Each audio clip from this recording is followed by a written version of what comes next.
Because if you do, that would be really handy for us. But apparently during some conversations between yourself, apparently you have alleged, we weren't here, so I don't know who said it, but you've alleged to say, speak English, or words to that effect? Speak clearly. Speak clearly. No, Okay. the gentleman's partially deaf. Yeah, he can speak clearly. Yeah. So I couldn't even hear him. No, and that's fine, and that's why we've just come to speak, because potentially someone could perceive that as a hate crime. Did we just know this was going to happen? You know what I find funny? The guy in the back, that face, that is my heart. That is what I feel for UK. Can you imagine? You tell somebody, speak clearly. They might hear speak English. But I'm like, why can somebody not even say speak English in a suggestive way, like I'm not hearing you correctly? That is what I understand, even if it's not my primary language. And everybody's like, okay, bro. And even the police is like, I didn't mean to offend you too, but they might have been more offended. And I'm like, why? It makes no sense. By playing Minesweeper on both sides, but those bombs are worse, we'll never solve this. You know, if someone says to me, officer, I believe this, then we need to look at it, because someone's potentially reporting to me a big crime. The issue isn't that somebody is reporting it. The issue is somebody is reporting against a white person. I'm like, people, I think a lot of people is as tired as me, and they don't even have my color. Are you finished?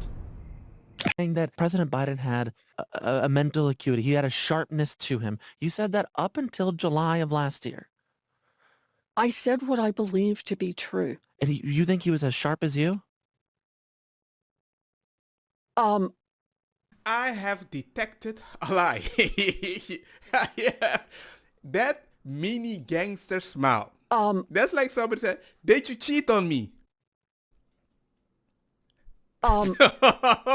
I said I had not seen decline.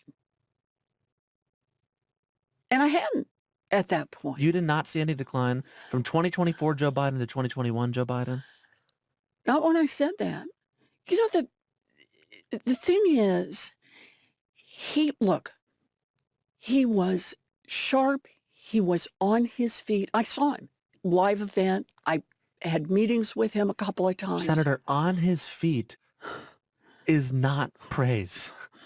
He can speak in sentences is not praise. All right. Fair enough. Fair enough. Look, the question is, what are we going to do now? Okay. You expect me to believe all this? And ladies and gentlemen, after cheating on my wife, that is what I will tell her. The question is, what are we gonna do now? People, which he did not. He said there were good people on both sides. He said, and I'm not talking about the neo-Nazis or the white nationalists because they should be condemned totally. Is that the full quote? Yes. Oh my goodness. You didn't know that. I mean, I have to look back on it. Wait, now can you pull up the video of it just so, you know, because we're wrong about the Hickseth stuff. And you had people, and I'm not talking about the neo-Nazis and the white nationalists, because they should be condemned totally. But you had many people in that group other than neo-Nazis and white nationalists, okay? And the press has treated them absolutely unfairly. I can't believe there are still people out there saying that Trump said there are fine people on both sides and he's talking about the white nationalists and all that stuff. When in the same clip, if you extend it, he said he disagrees with him. And the fact that somebody throws that information out there actually make people a little more hectic. I'm like, why would you do that? And you don't even watch the... I would say, if you don't watch the full context of the video, I prefer you don't talk about the very small context that usually might be even smaller than 10 seconds. The soldiers from Fort Carson, Colorado, using thermal and infrared cameras on the striker, watching for the tiniest movements along the border. Even like a little mouse. Up to a little mouse? Yeah, up to a little mouse, like up to like a mile out. With the strikers and soldiers, President Trump is creating a border barrier that is more than just a wall. He has now authorized the military to take control of a 60-foot strip of federal land along the border, stretching from California to New Mexico. Now, migrants would be crossing into a military installation. It would allow soldiers to make apprehensions. What can I say? That is what people voted for. So this is the border wall in Poland. And you can see people that are just cutting through the border fence and trying to sneak inside. Looks like they're trying to pull some sort of a ladder in there. 3 people in within 15 seconds. 4 people within 15 seconds. But within 15 seconds of those people getting through the border, there are armed guards pulling up on them immediately to either detain them or just escort them back outside of the fencing. Poland does not mess around. That is for certain. And I don't even think they were this strict, but I think somebody outside of the border threw a spear, did some damage, hurt somebody very bad, and since that day they were like, hey, if you have the right to throw stuff, we have the right to pow. I'm not saying I'm okay with it, but I'm not surprised they're escalating it. Pick a cotton. Us. My skin. My ancestors. Who built the buildings? Mexicans. Who planted rice? The Asians. Yeah. And would you ever get pegged?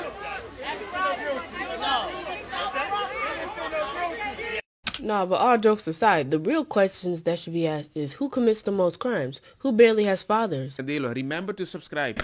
¿Por qué?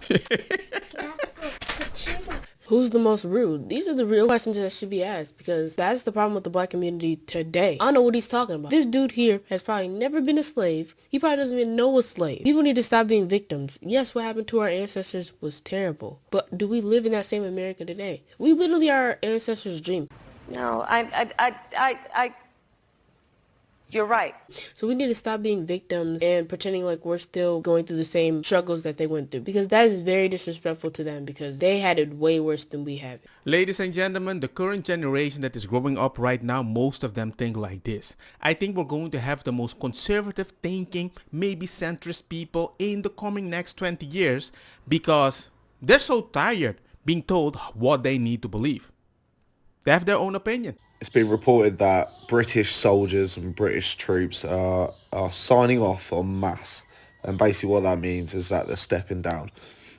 And the reason this is happening is because they will not fight for Starmer and they will not fight in the Ukraine-Russian war, which is clearly a proxy war used to funnel billions into very, very wealthy men and women's pockets.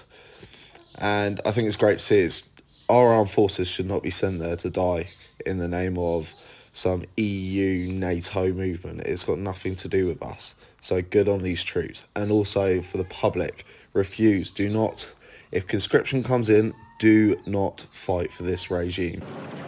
You can call it the art of fighting without fighting. They're dictators, they're communists. We will not die for them. We will rather be put in a nice warm prison with 3 meals a day. We're not going to minus 20 degrees conditions to be shot at by the Russians.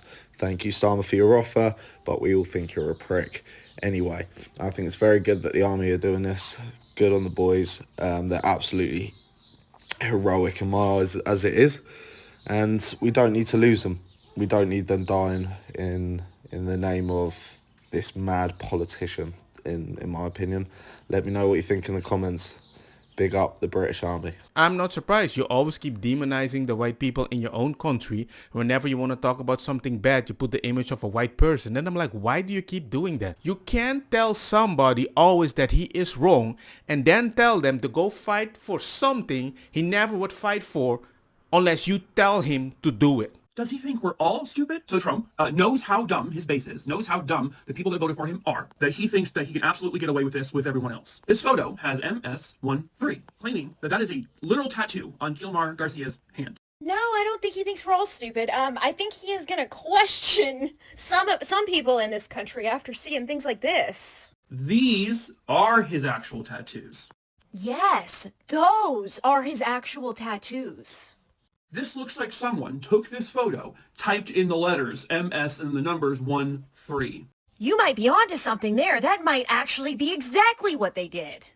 It's almost like Trump put those numbers there so you could understand what each of those symbols meant. But that's silly. Why would he do that? See his hand there. If you zoom in, you can see the actual tattoos, but you don't see those little numbers. Well, you're right. There are no numbers. You know, you guys are just on a whole other level of intelligence. I am very glad that you keep sharing this photo all over the internet. That photo is the best part of that whole visit. May not be any numbers on his hand, but you know those little symbols? Those symbols prove exactly what everybody's been saying from the beginning. But you say you're the intelligent ones, out here crusading for a man that had to earn those symbols. Those tattoos, you need to earn them. And to earn them, you need to delete people. And now maybe he did escape from them because he wants a normal life, be a dad, have a baby. Cool, I get it. Might be a possibility. All I wish, don't commit a crime while being illegal. Because generally they send you back. Don't be on a terror watch list for human trafficking, traveling with 8 people in a car without any baggages. That sounds suspicious. You have, in this case, illegal aliens from Venezuela sent here by Maduro who are members of a foreign terrorist organization, Tren de Aragua, an organization that the intelligence community has found is operating at the direction of a hostile adversarial foreign regime carrying out criminal enterprises to destabilize the political system in the United States. Those are the facts when it comes to TDA. So they're all illegal, they're all gang members, they're all foreign terrorists. And now we are being told that they cannot be expelled from our country without an extraordinary amount of individualized adjudication at the district court, circuit court, Supreme Court, up and down, up and down, up and down. No American citizen receives this level of so-called due process. This isn't due process. This is called infinity process to keep you here forever. Yeah. That's what this is. Oh no, it's crazy. No American citizen charged with a crime, with a serious crime inside the United States, a U.S.-born American citizen receives this kind of process. Millions of dollars in free legal services, representation at every single level. I mean, do you think that there is any, for example, any American citizen who was persecuted, who was innocent related to January 6th? Do you think they could just get this kind of relief, this kind of process? No. It was never available to them. Yeah. The whole system was rigged against them, just like it's rigged in favor of illegal alien invaders. The whole due process gangster thing, it doesn't make any sense because you don't give those chances to your own people, but you do give them to other people. Everybody come in, open border, no administrative work. But to get you up, administrative. And there comes a point I'm like, what the heck is this? And maybe if somebody paid for it, cool. But no, taxpayer. Don't get me wrong, makosa kita bong. Put the fire na mi blonde, kush hash, purple skunk, criollo, colombici, jam, jam, durlo, que ta verdetta, welcome.